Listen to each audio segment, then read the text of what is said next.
என்ற படத்தில் நடித்தார் விஜய்.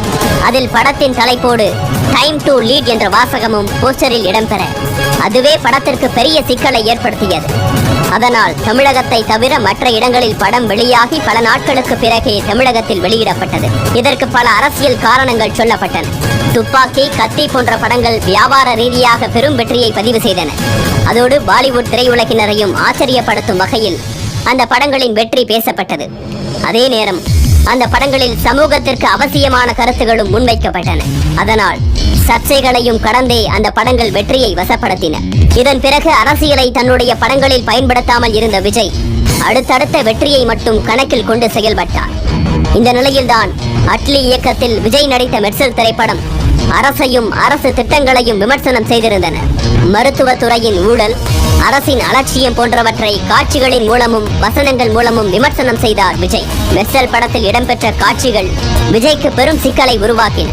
அதுவும் ஜிஎஸ்டியை பற்றி விமர்சனம் செய்த காட்சிகளை நீக்க வேண்டும் என்று பாரதிய ஜனதா கட்சியினர் கூறினர். அதன் பின் பல கட்ட பேச்சுவார்த்தைகள் செய்த பின்னரே மெர்சல் பிரச்சனை ஓய்ந்தது.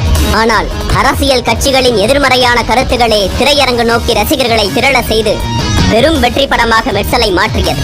அரசை ஒருபுறம் விமர்சனம் செய்த விஜய் இன்னொரு புறம் மருத்துவத்துறையில் நடக்கும் அநீதிகளை சுட்டிக்காட்டியிருந்தார்.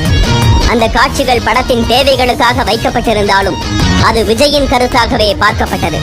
அரசியலுக்கு வரும் கனவோடு இருக்கும் விஜய் மெர்சல் படம் மூலமாக தன்னுடைய அரசியல் நிலைப்பாட்டை ரசிகர்களின் மனங்களுக்கு கொண்டு செல்ல முயற்சி செய்திருந்தார்.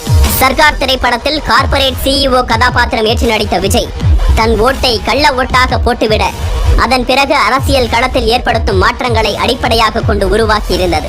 இந்த படத்தில் இடம்பெற்றிருந்த விலையில்லா பொருட்களை தீயிலிடுவது, ஆளுங்கட்சிக்கு எதிரான வசனங்கள் போன்றவற்றால் திரையரங்கத்திற்கு முன்பாக போராட்டங்கள் நடைபெற்றன. இறுதியில் சம்பந்தப்பட்ட காட்சிகள் நீக்கம் செய்யப்பட்டு திரையிடப்பட்டது சர்க்கார் திரைப்படத்துக்கும் விஜயின் முந்தைய படங்களைப் போலவே எதிர்ப்புகள் கிளம்ப அது குறித்தெல்லாம் அலட்டிக் கொள்ளாமல் மெர்சல் சர்ச்சைகளுக்கு பிறகு 3வது முறையாக அட்லியுடன் இணைந்தார் விஜய். கில்லி வெளியாகி பல ஆண்டுகள் கழித்து விளையாட்டை மையப்படுத்திய கதைக்களத்தில் நடித்து வருகிறார். விஜயின் 63வது திரைப்படமாக தயாராகி வரும் இந்த படம் நயன்தாரா, AR ரகுமான் என்று முன்னணி நட்சத்திரங்களின் பங்களிப்போடு பிரம்மாண்டமாக தயாராக்கி வருகிறது. விஜயின் பிறந்த நாளை முன்னிட்டு தலைப்பு மற்றும் ஃபர்ஸ்ட் லுக் போஸ்டர் வெளியாகியிருக்கும் இந்த படம் தீபாவளிக்கு திரைக்கு வரும் என்று அறிவிக்கப்பட்டுள்ளது. சினிமாவில் குழந்தை நட்சத்திரமாக அறிமுகமாகி கடுமையான உழைப்பால் தன்னை ஒரு உச்ச நட்சத்திரமாக உயர்த்தி அடுத்த கட்டத்தை நோக்கி பயணித்துக் கொண்டிருக்கிறார் விஜய். சினிமாவை போலவே அரசியலிலும் தங்கள் ஆதர்ஷ நாயகன் உச்சம் தொட வேண்டும் எனும் ஆர்வத்தோடு காத்திருக்கிறார்கள் விஜயின் லட்சக்கணக்கான ரசிகர்கள். அதற்கு அவர் விரைவில் விடை சொல்வார் என்றே எதிர்பார்க்கலாம்.